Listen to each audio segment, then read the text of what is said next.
Olá.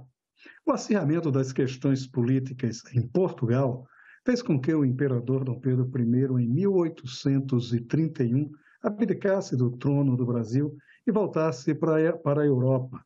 Diante da pouca idade de Dom Pedro II, então com 6 anos, o jovem império passou a ser governado por um regime regencial, que durou até 1837. Este período conturbado está analisado e retratado no livro A Politização das Ruas, lançado pelo Senado Federal dentro das comemorações do bicentenário da independência. Nossa conversa de hoje é com o professor e historiador Marcelo Basile, autor do livro A Politização das Ruas. Marcelo, a gente poderia começar um pouco essa conversa falando sobre o que foi essa abdicação de Dom Pedro. É uma coisa muito bem analisada no livro, porque Dom Pedro teve que se ausentar do Brasil 9 anos depois de ter proclamado a independência. Bom, a abdicação de Dom Pedro, ela envolve uma série de fatores, né, que, na verdade, a gente pode dizer que todo o governo de Dom Pedro I foi marcado por uma sucessão de crises. Ele, já logo pouco depois da proclamação da independência, ele dissolve a Assembleia Constituinte que ele havia mesmo convocado. Essa dissolução gerou já uma crise muito grande, não convoca uma outra Assembleia Constituinte para elaborar a Constituição, então é feita ele convoca uma espécie de Conselho de Estado, né, com 10 membros para elaborar uma nova Constituição. Essa Constituição é outorgada, não é promulgada por uma Assembleia Constituinte. É uma Constituição que tem muitos dispositivos liberais importantes, mas também foi muito criticada, principalmente por conta da centralização política que ela estabelece e dentro disso também pela criação do poder moderador, né? um quarto poder além dos 3 clássicos preconizados por Montesquieu, e era um poder que tinha uma justificativa, né? procurava ser justificada a partir de uma ideia de um poder neutro, mas que, na verdade, era um poder que conferia uma série de prerrogativas ao imperador, que o possibilitava intervir em outros poderes e também na organização das províncias até certo ponto. Então, o governo dele já começa com esses problemas, outros problemas se somam a isso, o Tratado de Reconhecimento da Independência com a Inglaterra, porque tinha um dispositivo que previa a abolição futura do tráfico negreiro, o próprio pagamento de uma indenização a Portugal em troca do reconhecimento da independência de 2 milhões de libras. Depois a gente tem a Guerra da Cisplatina, né, quando o atual Uruguai se torna independente do Brasil, é um outro fator de desgaste também, e a questão da sucessão do trono português, quando ele se envolve na briga com o irmão, Dom Miguel, que tinha dado um golpe em Portugal, e ele se engaja ali para tentar garantir o trono à sua filha, né, Dona Maria da Glória. Todos esses acontecimentos são muito explorados pela imprensa, pelo parlamento, que é reaberto em 1826, e tudo isso é muito explorado.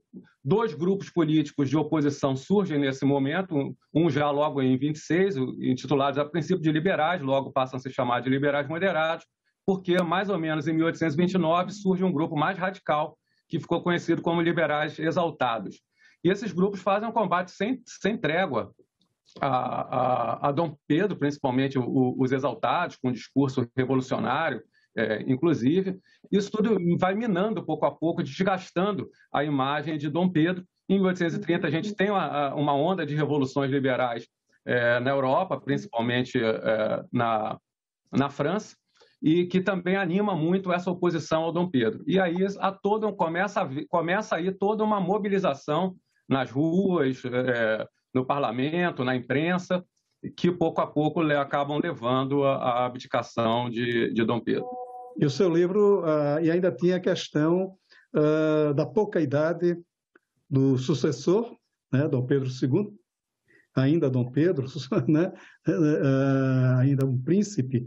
E aí, a partir daí, ele tinha 6 anos, né? Quando o pai abdica, vai embora para a Europa, né? Para retomar o reino português, o trono português, e aí cria-se a regência. O que é o regime regencial nesse período? A regência era um dispositivo previsto na Constituição em caso de vacância do trono por abdicação, morte, né? E quando o sucessor fosse menor de idade. Era o caso de Dom Pedro II, né? Do futuro Dom Pedro II, tinha 5 anos, e aí se constitui, como a abdicação ela se dá em 7 de abril de 1831, no momento em que o parlamento estava em recesso, né, as atividades parlamentares começavam em maio, aqueles parlamentares que estavam no Rio de Janeiro naquele momento se reúnem às pressas, né, já na manhã, a abdicação é na madrugada, né, de 6 para 7 de abril, já na manhã eles elegem entre eles uma chamada regência trina provisória, que depois, no meio do ano, uma nova composta chamada de regência trina permanente. Acontece que essa regência deveria durar até a maioridade de Pedro II, que pela Constituição seria os 18 anos de idade. Acontece que, no meio nesse ínterim todo, em 1834 é aprovada uma reforma na Constituição, o ato adicional à Constituição, que modifica a composição da regência. Ela passa a ser uma regência una e eleita. Né? As regências trinas tinham sido escolhidas pelos próprios parlamentares. A regência una passa a ser eleita popularmente. E o primeiro regente é o Diogo Feijó, o padre Diogo Feijó, que começa, né, a sua regência em 1835, mas em setembro de 37 ele renuncia, novas eleições são convocadas e o regente Araújo Lima, que já estava interinamente no cargo, assume a regência. Esse período ele só termina com o chamado golpe da maioridade, porque acaba que a maioridade é antecipada, né? Deveria ser, pela lei, pela Constituição, deveria ser só aos 18 anos, mas Dom Pedro acaba assumindo aí às vésperas de completar 15 anos de idade. Os 14 anos, né? E foi um período muito conturbado, né? Talvez daí tenha aberto os caminhos para que haja o chamado golpe da maioridade, né? Porque havia uma guerra muito intensa entre liberais, né, e conservadores, né? E havia uma coisa que é interessante: a participação popular era uma coisa muito intensa, né? No pedido para a abdicação do próprio Pedro I, chega a haver uma reunião de 4.000 pessoas no Rio de Janeiro para reivindicar, o que era fantástico para a época, porque a cidade tinha não tinha 100.000 habitantes, né? Como é que o começo da regência ela já começa conturbada e essa manutenção das crises? O período da regência é, sem dúvida, o mais conturbado da história do Brasil. A gente tem dezenas de revoltas, eu já identifiquei mais de 40 revoltas ocorridas no Brasil todo, em todas as províncias do Brasil ao longo desse período. E essa conturbação, né, que muitas vezes é vista mais por um lado negativo, só olhando as revoltas, né, ela está diretamente relacionada a uma efervescência política, né, que tem muito a ver com um embate político entre os grupos políticos da época, né? É uma época de profunda divisão entre as elites política e intelectual, né? E é justamente essa divisão que é representada ali pelo grupo dos liberais moderados, dos liberais exaltados e dos caramurus. Essa divisão é que justamente vai, de certa forma, alimentar não só o debate político, mas também a participação política. Então, mais do que revoltas, a gente tem nesse período uma proliferação enorme de jornais, né? Ao longo de todo o primeiro reinado, a gente teve publicados no Rio de Janeiro, né? Que é o espaço que eu me detive. No Rio de Janeiro, a gente tem 68 jornais publicados ao longo de todo o primeiro reinado. Ao longo da regência, a gente tem 215. Então, a grande maioria concentrada nos anos iniciais, principalmente entre 31 e 33. Então, essa imprensa também alimenta muito o debate político, as associações políticas ou não que surgem nesse momento, as festas cívicas eram uma coisa muito importante nesse momento, hoje elas são esvaziadas, mas elas eram muito importantes nesse momento. Então, o que a gente observa nesse momento é toda uma proliferação, todo um desenvolvimento dos espaços de debate e de participação política nesse momento, que abrem, inclusive, margem, abre espaço para a entrada em cena, não só de novos atores políticos, mas também das mais diversas camadas sociais. Então, nesses movimentos de rua, sejam as revoltas, sejam as manifestações cívicas, a gente observa ali pessoas de todas as categorias sociais. Você lembrou aí a manifestação do dia 7 de abril, né, com 4 mil pessoas, é um número realmente impressionante. A gente tem uma outra em julho de 31 também, com cerca de 4 mil pessoas, e os relatos apontam para a presença das mais diversas camadas sociais. Então, há, de fato, nesse momento, uma politização das ruas, né, daí o título do livro, sem precedente. Há um fato curiosíssimo, porque a gente está vivendo ali um momento muito tenso, onde os países da América Espanhola, a América Espanhola, ela acaba se repartindo em várias repúblicas, em vários países. O Brasil perde o Uruguai, né? O espaço do Uruguai, mas ele se mantém o resto unido, né? Quase perde o Rio Grande do Sul ali, né? Mas, de certa forma, se mantém unido. Por que se deu essa união? Por que não houve a fragmentação, se o ambiente era tão propício a isso?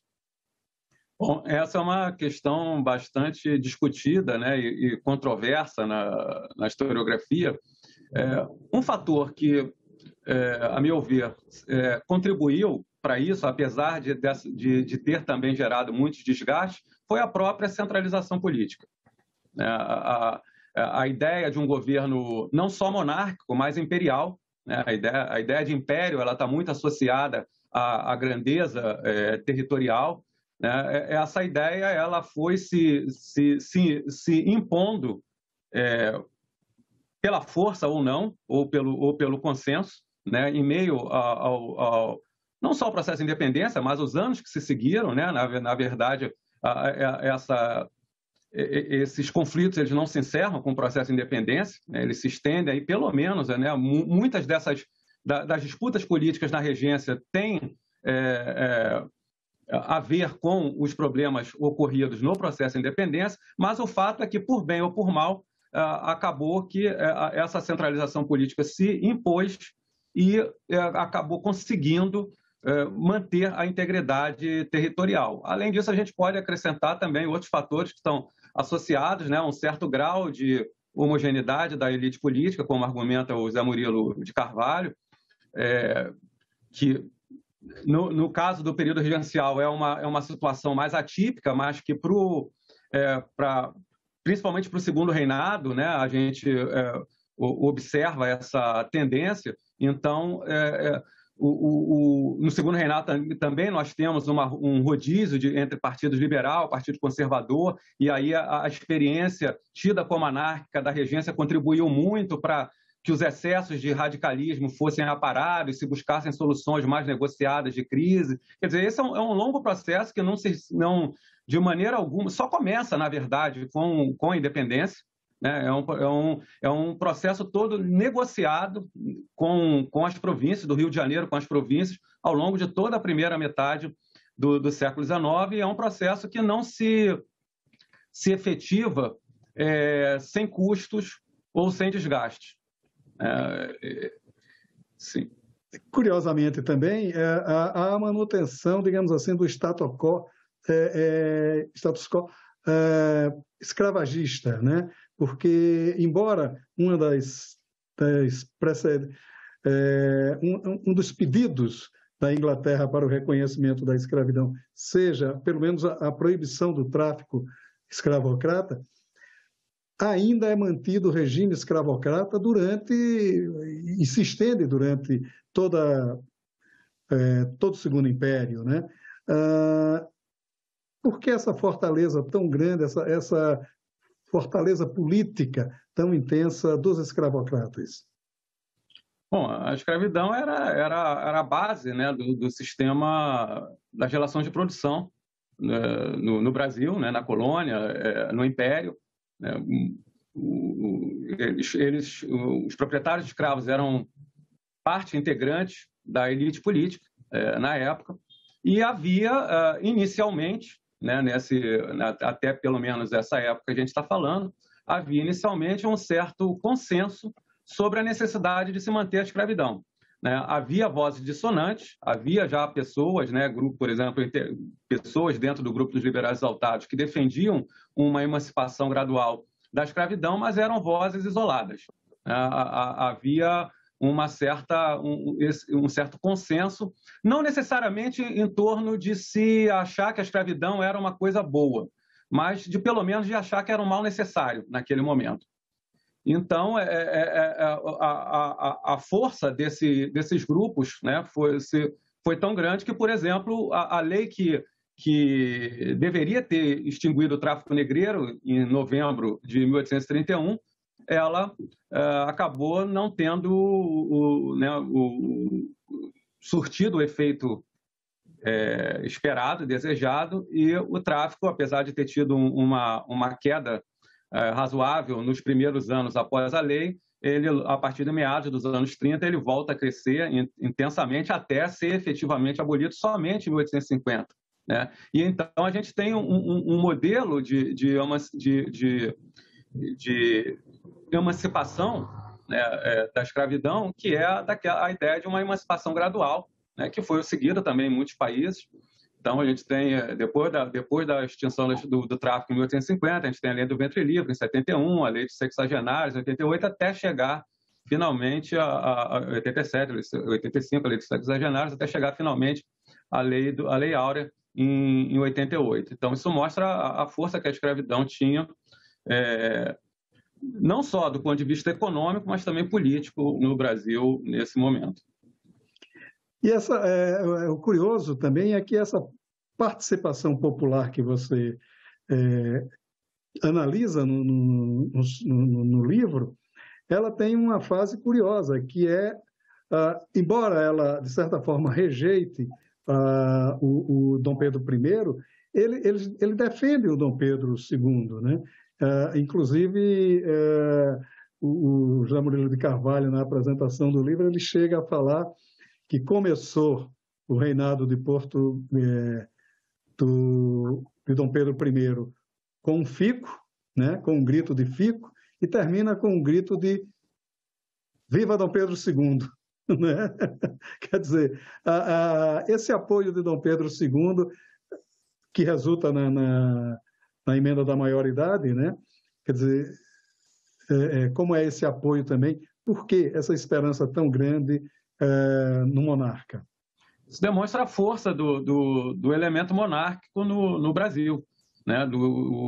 Dos três grupos que eu analisei, né? Os liberais moderados, os liberais exaltados, os caramurus, o único que defendia a mudança de regime de governo para a república eram os liberais exaltados. E mesmo assim havia liberais exaltados que não eram propriamente republicanos, eram exceções, mas a maioria defendia a mudança de regime ou imediata ou a curto ou médio prazo, mas apenas os liberais exaltados. E eles foram muito estigmatizados por isso.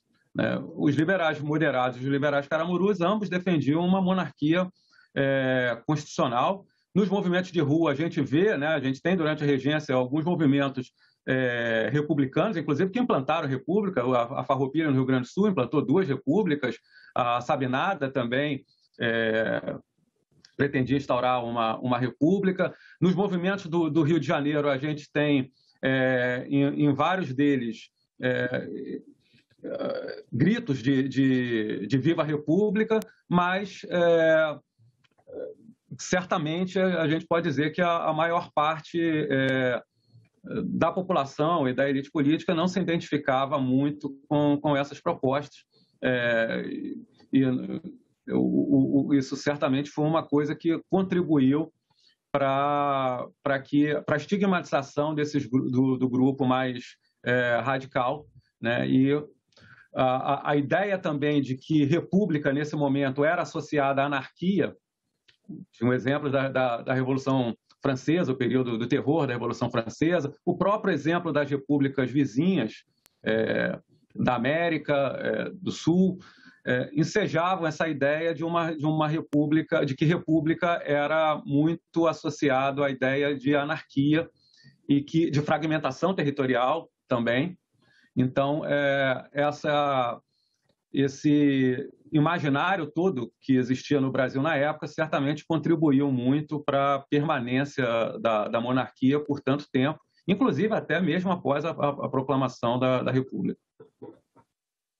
E há também um ditado muito comum na época, né, que dizia nada mais conservador do que um liberal no poder, né? E nada mais liberal do que um conservador no poder.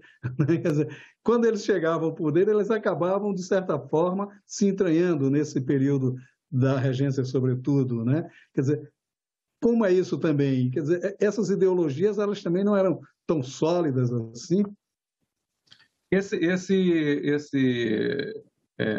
Essa frase, né, esse ditadozinho, é um ditado já do início do segundo reinado, que o professor Elmar Roloff de Matos discute bastante, exatamente até relativizando essa ideia de que conservadores e liberais eram a mesma coisa. Para o período que eu tratei, um pouco antes disso, essas divisões políticas eram muito mais acentuadas. A gente tinha projetos políticos mais diversos do que o que veio a acontecer no segundo reinado.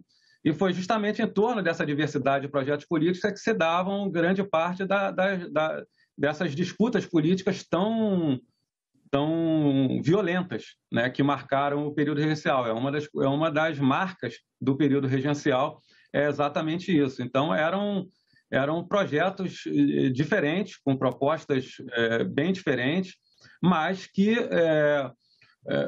acabaram, quer dizer, no caso daqueles que defendiam uma mudança mais radical no sistema político, acabou se impondo, né, a preservação de uma monarquia constitucional, representativa, embora com certas mudanças no sistema. O ato adicional que eu mencionei anteriormente, ele opera uma certa descentralização, no sentido de conferir maiores poderes